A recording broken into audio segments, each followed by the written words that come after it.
All right, so just got done seeing The Invite, and the movie was really hilarious. There was several moments throughout that are very, very funny. There's a couple of deeper moments here and there.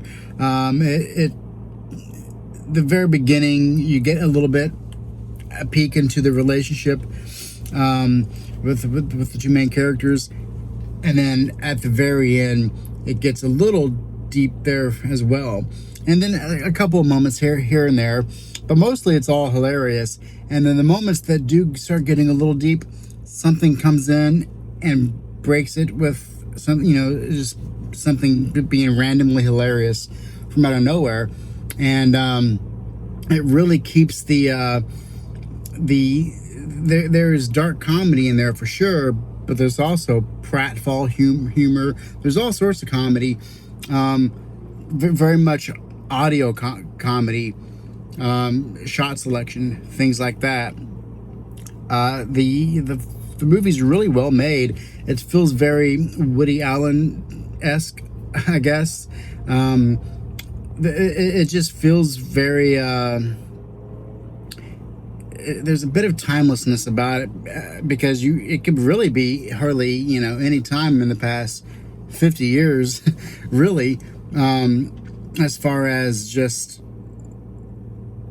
I mean it's just really really any time they bring up technology a little bit a little bit later in the movie, but yeah, it's mostly just, it can be really any time. It's very much like a play, but it's based off of a book.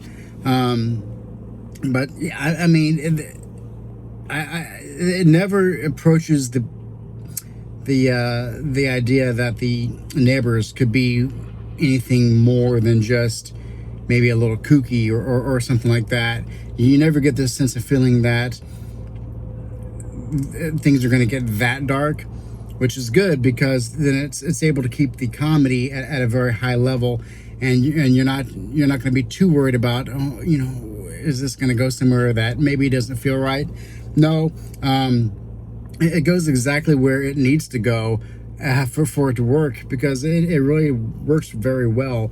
I really enjoyed this. I think that it's going to be a movie that as long as you're fine with the content of it, especially some of the content that happens in the second half, which is not, there's nothing visually, it's not like some hardcore R-rated, sensual thriller or something like that. But there is some sexual talk that describes some stuff in the movie. But I mean, if you're okay with some adult dialogue, there's a lot to not only, like I said, laugh at, but also there's a really good film in there as well. So I highly recommend it. I very much enjoyed it. This is definitely one of the funnier movies of the year. It's right up there a lot with some actually good comedies that's came out this year, and this one's right up there with them. And yeah, I definitely suggest seeing it. I mean, like anything, I always suggest seeing, if it's worth seeing, it's worth seeing in the theaters. And this one, the crowd was pretty packed, and they were very uproarious throughout. So it was a great time. And let me know if you had such a good time with it as I did, because luckily the audience was into it. And so that's always a huge plus when it comes to seeing something, especially for the first time. But yeah, let me know, and I'll catch you in the next one.